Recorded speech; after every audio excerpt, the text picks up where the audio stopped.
What's up, guys? This is Mr. Eldridge, and in today's video, we are going to look at the foreign policy of Unit 8, specifically foreign policy from 1960 to 1980. This also includes the Vietnam War, the Cuban Missile Crisis, and the basic premise of détente. With the success of the revolution, the Cuban government became a de facto communist authoritarian regime and initially sided with and received aid from the Soviet Union. With the United States having a nuclear missile stations in striking distance of all major Soviet cities in Europe with bases in Germany, Scandinavia, and Turkey, the Soviets had no such proximity threat to the United States. With the Cuban Revolution establishing a second world communist regime, the Soviets had their chance at installing nuclear missile sites near the United States. U.S. intelligence discovered that the developing Soviet missile sites in Cuba, and new President John F. Kennedy publicly announced the United States Navy would actively block and engage Soviet attempts to establish missiles off its coast in October of 1962. This is famously called the 13 Days in October. Known as the Cuban Missile Crisis, this tense 13-day standoff between the United States and the Soviet Union took place with nuclear war and potential apocalypse at stake. The Soviets, however, backed down and the missile shipments turned back, thus avoiding direct conflict and a nuclear war that could have possibly started World War III. Next, we talk about the Vietnam War.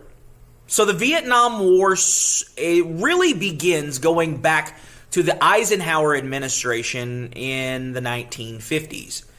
The Vietnam War started as a conflict between Vietnamese nationalists led by Ho Chi Minh. He was seeking self-determination for the Vietnamese against the French. The Vietnamese forces were wanting to reclaim Vietnam from the French after World War II. They were denied support by the United States due to Ho Chi Minh's communist ties. Eventually, Ho Chi Minh would be successful against the French and established a communist regime. The United States, as a part of its containment policy, provided support to the South Vietnamese government based in Saigon, which was vehemently anti-communist. While corrupt and cruel, it was supported by the United States simply due to its opposition to communism. The fight took place in South Vietnam as the North and their communist allies supplied pro-communist Southern enemies, fighters referred to as the Viet Cong, who fought to overthrow the United States-supported Saigon government. While the U.S. initially sent aid under President Eisenhower, an attack on U.S. naval vessels in the Tonkin Gulf by North Vietnamese forces resulted in the direct involvement of the United States military under President Johnson. The United States Congress refrained from officially declaring war, but did, however, grant the president warlike powers, specifically full militaristic authority, with the Gulf of Tonkin Resolution in 1964 to support and protect South Vietnam against communism.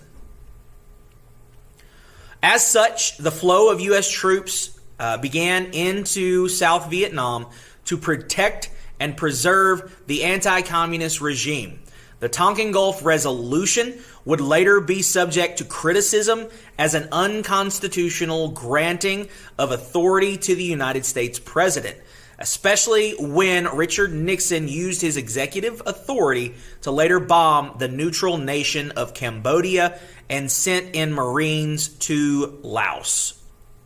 The war would be a difficult one for the United States as the Viet Cong used guerrilla warfare, utilizing hit-and-run tactics, hiding amongst civilians in regular clothes, underground tunnels, on what is called the Ho Chi Minh Trail, and others. While the United States would easily occupy the main cities of South Vietnam, much like the Soviets would experience later in the Soviet-Afghan War, that was from 1979 to 1989.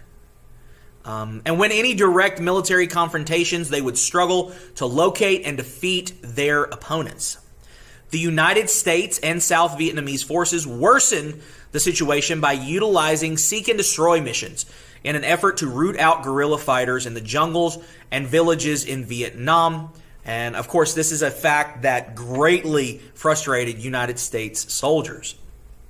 Instances like the My Lai massacre, this was the killing and raping of over 400 unarmed civilians, while rare, did occur and greatly and appropriately tarnished the United States' reputation in Vietnam and also bred more South Vietnamese enemies. The mishaps and inhumane actions of all parties involved were subject for the first time to mass media coverage on newspapers and television shows. This development would soon turn American opinion against American involvement in the conflict in Vietnam. To make matters worse, with supply lines coming in from North Vietnam through neutral Cambodia and Laos, President Nixon authorized the controversial firebombing of neutral Cambodia. This, combined with TV and media coverage of the war and a lack of overall success, began to wear on American public opinion. In 1968, when the Viet Cong launched the Tet Offensive on major cities and U.S. holdings in South Vietnam, public opinion and approval dropped even further.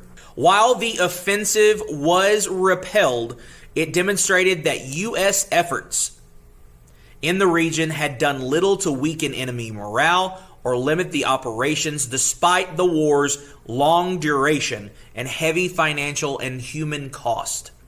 To add to the fire, a lack of military personnel to engage in the Vietnam War and occupy U.S. military bases across the world, the draft was utilized and incurred the wrath of the American public, especially amongst young people. This, coupled with the Ohio State National Guard firing on peaceful student protesters at Kent State, caused the American public and world opinion to move decisively against the United States.